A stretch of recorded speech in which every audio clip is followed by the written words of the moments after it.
this they had been enemies.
Pilate then called together the chief priests, the leaders, and the people, and said to them, "You brought me this man as one who was preventing the people, and here I have examined him in your presence, and have not found this man guilty of any of your charges against him.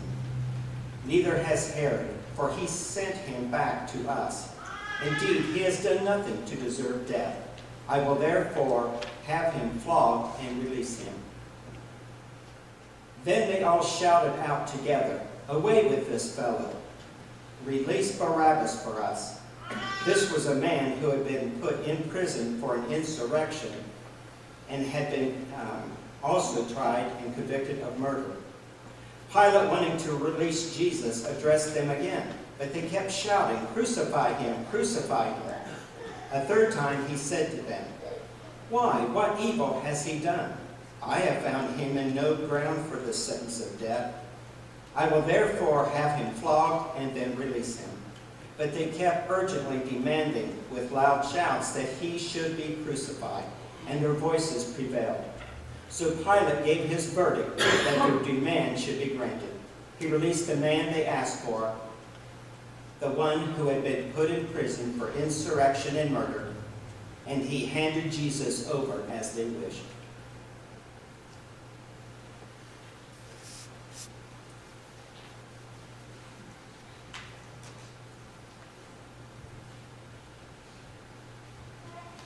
Pilate and Jesus, they represent kingdoms in conflict.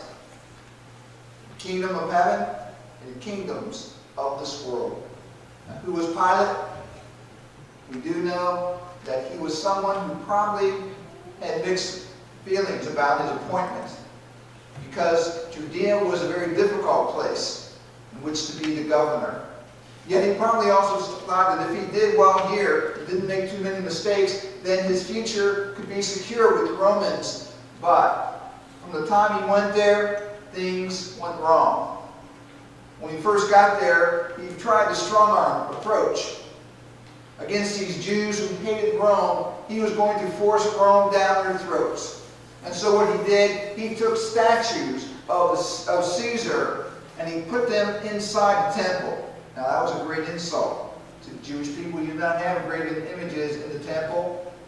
And Caiaphas, the high priest, responded by taking 2,000 Jews and having them pray around Pilate's palace for 6 days and 6 nights. Well, Pilate threatened to have those Jews massacred.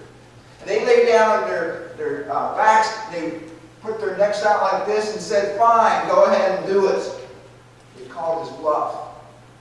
And Pilate gave in. And he told his soldiers to take the statues of Caesar out of the temple. After that, he thought he would try the benevolent approach. Jerusalem needed a water supply. And so he said that he would build an aqueduct for them to give them the water, which was good. The problem is he paid for that new improvement project with money from the temple treasury. When he did that, there was another riot. He called in soldiers to take care of it. People were killed, and this time he got a very scathing rebuke from his superiors in Rome. So by the time this Jesus incident came along, we see a very frightened, a very scared man who knew that he couldn't afford one more mistake. And it begins the conversation that he has with Jesus. So, you're a king? You're king of the Jews. Is that what other people tell you? How do I know? I'm not from around here. I'm not one of you Jewish people. What is it that you've done wrong? Are you a king? Yes, I was born a king. I came here to tell the truth. And so yes, Jesus is a king, but he's not king of the Jews, and it's that subtle distinction that gets Pilate into trouble. All the power of Rome with him, and yet he has lost it. See, he doesn't rule the Jewish people, they rule him. Now he doesn't even know what to do with this Jesus. But maybe there's still a way out. Because they remind him about that old rule, that custom of releasing one prisoner of the people's choice. And so he parades out in front of them the murderer and the rebel Barabbas.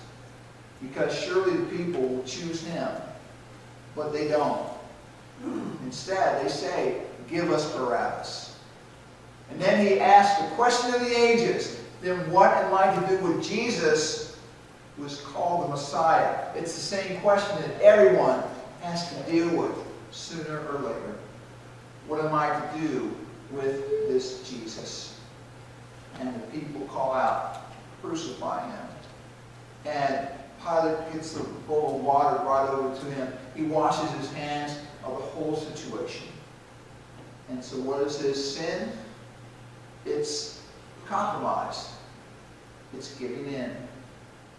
It's taking the attitude is that there is nothing I can do about this situation. It's out of my hands. I have no more control.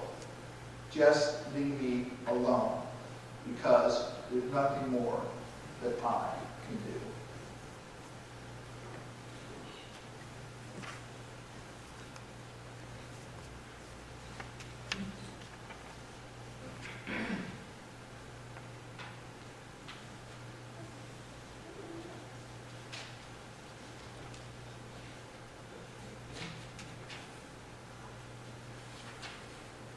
As they led him away, they seized a man, Simon of Cyrene, who was coming from the country, and they laid the cross on him and made him carry it behind Jesus.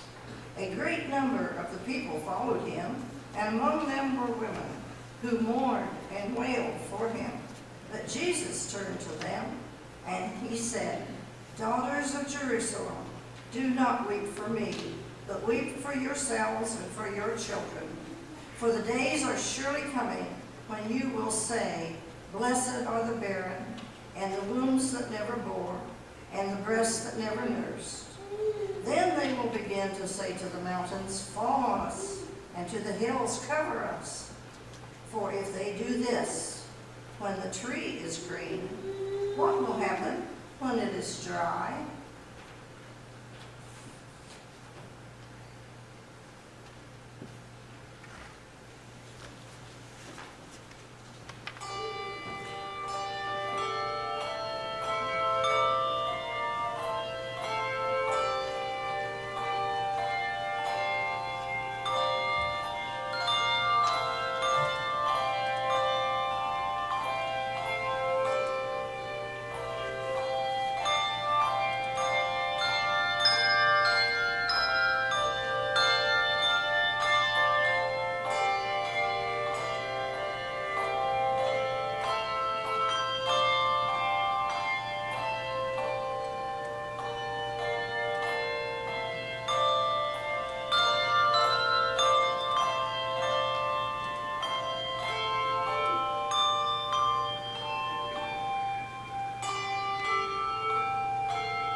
others also who were criminals were led away to be put to death with him. When they came to the place that is called the Skull, they crucified Jesus there with the criminals, one on his right and one on his left. Then Jesus said, "Father, forgive them, for they do not know what they are doing." And they cast lots to divide his clothing, and the people stood by watching. But the leaders scoffed at him, saying, "He saved others, let him save himself if he is the Messiah of God, his chosen one." The soldiers also mocked him, coming up and offering him sour wine and saying, "If you are the king of the Jews, save yourself." There was also an inscription over him, "This is the King of the Jews." One of the criminals who was hanged there kept deriding him and saying, "Are you not the Messiah? Save yourself and us." But the other rebuked him, saying, Do you not fear God, since you are under the same sentence of condemnation? And when we indeed have been condemned justly, for we are getting what we deserve for our deeds. But this man has done nothing wrong. Then he said, "Jesus, remember me when you come into your kingdom." He replied, "Truly I tell you, today you will be with me in paradise."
Then Jesus cried out in a loud voice and said, "Father, into your hands I commend my spirit." Having said this, he breathed his last. When the centurion saw what had taken place, he praised God and said, "Certainly this man was innocent." All the crowd who gathered there for the spectacle saw what had taken place. They returned home, beating their breasts. But all his acquaintances, including the women who had followed him from Galilee, stood at a distance, watching these things.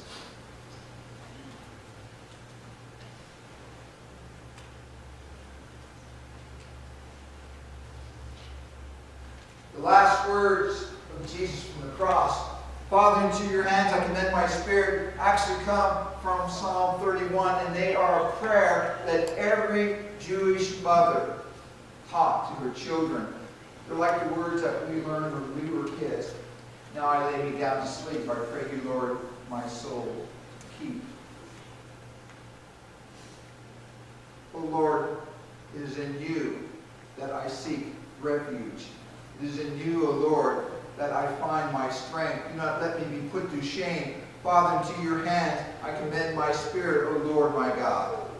It didn't seem that many years ago that Mary tucked her boy Jesus into bed and listened to him saying those words while there was darkness outside of the house. And now he's 33 years old, and she's listening to him say those words again. And maybe we might think this mocked and forgotten and forsaken and beaten and dying preacher from Galilee might have said something different. That maybe he would end up cursing this God who seemed to have forsaken him. But then what we have to remember is that dying is a letting go. Dying is a letting go of control. As precious as life seems to be, as much as we want to control and hold on to things, and the fact that we think that the people that we love just can't get on without us, and that the world can't get on without us. It's a matter of understanding and realizing that everything that happens really does belong to God. In his book, Our Greatest Gift, Henry Nouwen talks about a conversation he had with a trapeze artist named Raleigh. Raleigh talked to him about how it works. He said, people might think that I am the great artist of the trapeze, but I'm not. I am the flyer, but the greatest artist of the trapeze is my catcher, Joe. I depend upon him because he must act with absolute precision. As I go into the long jump and I reach out to him, he must catch me. How does it work? Now I'm asked. Very simple. As I make the jump, I reach out my hands, I reach out my arms, and I wait. I wait for him to catch hold of me and pull me on to safety. You mean you do nothing? I do absolutely nothing. A flyer must fly, the catcher must catch. And I simply trust in him to pull me over. Now it says that I heard him say those words with such conviction. It reminded me of those words of Jesus. Father, into your hands I commend my spirit. Because when we die and we make that long jump, that's what we need to do. We need to trust in the one who's going to catch us. We don't grab onto him. We wait for him to grab on to us. And we trust. And we trust. And we trust. That is the way of Jesus. That is the way of Palm Sunday. That is the way of life. That is the way of the cross.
not just a story in the Bible, not just a story that belongs to the disciples. It is our story, what Christ went through for us. Live that story in your hearts. Share that story with the world. Amen.